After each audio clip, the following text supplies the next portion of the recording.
And Doble Levsen writes, is it true that George Lucas had talks with Leonardo DiCaprio to play Anakin Skywalker? If true, I believe episode 2 and 3 would have been 1,000 times better. Would you like to see him in a Star Wars now, or is he too famous? There are so many stories that have gone back for years and years and years and years that Leo DiCaprio was on. Some stories say that he got offered the role and he turned it down. Some stories say that he wanted the role, but George Lucas decided to go against him. I'm just saying this. It may be out there and I'm just unaware of it. I have never seen anything official that says George Lucas and Leonardo DiCaprio ever had a conversation about it, but there's certainly a lot of stories out there about it. So I don't know about the validity. To your question though, let's go on the assumption that that was a possibility at some time. One of the things you write in the email is like, I think it would have made the movies 100 times better. No, it wouldn't have. It still would have been the same script. It still would have been the same lines. It still would have been the same dialogue. It would have been the same director. It would have been the same performing in sterile environments against creatures that aren't there, which sometimes can work, sometimes cannot. Now, would it have upped a little bit?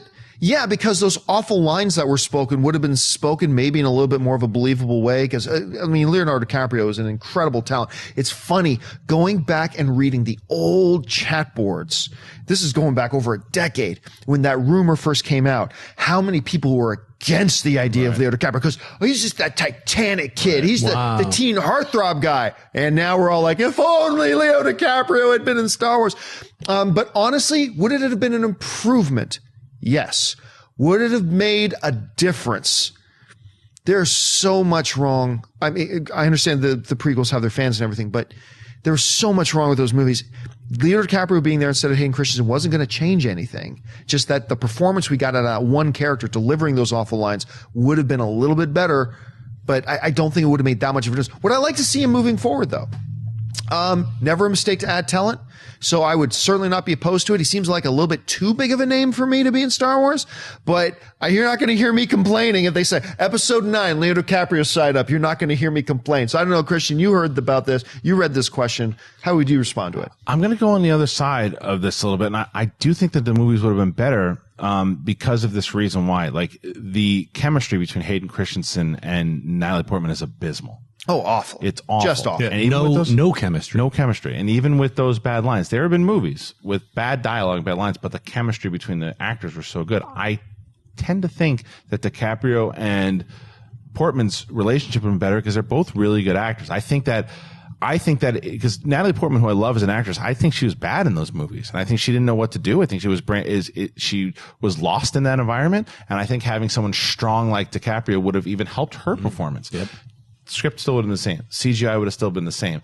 But look at what Harrison Ford did in episode 4, episode 5, episode 6. A lot of that stuff he did. I mean, Kasdan was there to write some script too. But Mark Hamill tells a story all the time about how Ford came up to Hamill and was like, just do your own thing, kid, and if he catches you, great. But if not, just do it. And that's Hayden Christensen was too scared to do that. DiCaprio, I feel, would have added more to Anakin. Still think the movies would have been like, okay, disappointing, but I think that you would have seen him more. I always talk about the development of Anakin Skywalker in the Clone Wars series, of the way that they developed him, the understanding of what Obi-Wan was talking about in episode 4, that I understood that more than I did in Hayden Christensen's portrayal of him. I think DiCaprio would have given us more of that, but the movie still, we don't know. See, here's where I go with that. Is that, like, I think if, let's say there had been a bad actor playing Qui-Gon Jinn, and then we say there was a rumor at one point that Liam Neeson was going to play Qui-Gon Jinn, it would have made the movie 1,000,000 times better. Liam Neeson was in it, and it didn't work out. You get a guy like Ewan McGregor, who we know is a great actor. And you made the point about Natalie Portman, and I think that's why I think your exact point that you raised about Natalie Portman is why I think the addition of Leonardo DiCaprio would have made that much of a difference. You had Natalie Portman, you had Liam Neeson, you had Ewan McGregor, and because of that script and that story, and let's face it, everybody knows I worship at the altar of George Lucas. Everybody knows that. But he cannot direct actors. He's just not good at it. That's not his strength, and it showed. And I think the fact that you had that powerful lineup of actors and George made them all look I'm not going to say bad, but he made them all look sub what their standards are. That's what makes me think that adding Leo DiCaprio would have just been the fourth piece. Let me say this. I think Ewan McGregor as Obi-Wan Kenobi was amazing. Like if you watch those scenes, when did he go to Camino? Was that the first one or the second one? Attack of the Clones. Like all those scenes in the movie I really liked. And it's because, yes, the dialogue was kind of wooden, but George won't help you. Like you said, he'll either say, oh yeah, say it again faster. Or he doesn't really, he's not that kind of director who will workshop an actor. Or he won't run scenes with you and tell you your inner motivations.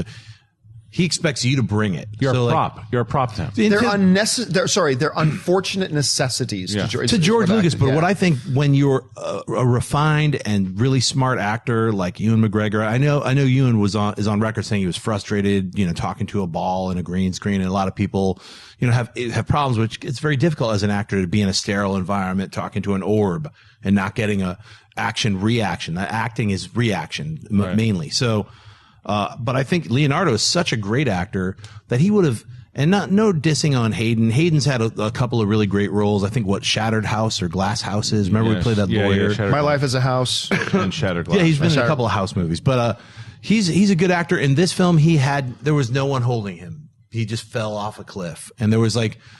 Well, it's funny you say that because I just literally watched a thing about Darth Vader and the making of Revenge of the Sith, and you watched Lucas directing Hayden Christensen, and he literally said, "Now I need you to stand here and then come back and turn and move your head there." And, but it's all mechanical, prop. But what I'm saying is an actor who is skilled with themselves, they're going to bring a way to bring that whatever that horrible dialogue, that wooden dialogue, and make it come to life. And Leonardo, I believe, would have done that. Henceforth, all of his lines when in Revenge of the Sith would have had so much impact. That final battle with him and Ewan McGregor, it would have just been epic, which is what we all wanted, and not like, you told me to crying little, like, it just none of that ever had any weight to me because I didn't believe in the acting. I was like the guy sitting on a green screen and there's Lucas saying, say it again, but just be a little angrier, but faster this time. I don't know how they directed those sequences. I've seen a lot of the behind the scenes on a lot of that stuff, and it really is just kind of like, there's not a lot of interaction and like talking about the emotions. So I think the actors had to bring Yes, and it's also about confidence as well too, because Hayden Christensen was nobody. Right, he's brand new. And Leonardo DiCaprio was in the biggest movie of all time. He had he's always had a lot of confidence as an actor, so I think he would also challenge George Lucas more. Hayden Christensen was not able to challenge George Lucas. To him, it was George Lucas, like we all would. Do whatever you say. The other thing, nobody can at this time. Nobody could challenge George Lucas. Yes, but you still have more of a confidence as an actor, which Hayden Christensen just didn't have because of experience. But the other part of the question we didn't get to answer is what I want to see him in a movie now. He's actually been asked about it recently, I think in the last 2 years, if he'd want to do a Star Wars movie, and he said yes. I'd love to see a Leonardo DiCaprio in a Star Wars movie.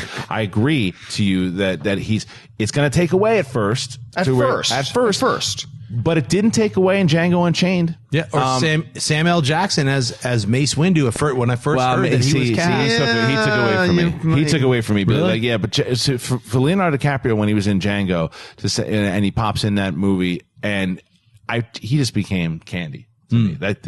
He's able to do this thing now where he can transform. You get that first glance of him and like, that's DiCaprio, but then even Departed. Then he's. I mean, just a trailer for Revenant, man. Yeah. I'm like, I just a trailer. No, you're right. The process was right. The first shot I see him in the trailer for Revenant, I'm like, okay, there's Leonardo DiCaprio. By the 60th frame, I just see this guy who's running from a bear. I wonder though if there has ever in the history of Hollywood been an actor asked, "Would you like to be in a Star Wars movie?" that then said, "No, I would not like to." Yeah, but there's still a reaction. You can also tell like an enthusiasm in someone's eyes when because I saw the actual interview. So when they answer, it's just like, yeah, sure, I'd want to be in Star Wars, as opposed to that boyish kind of grin and that fandom that he had. It's just but it's also about like talk to my people type thing. But still.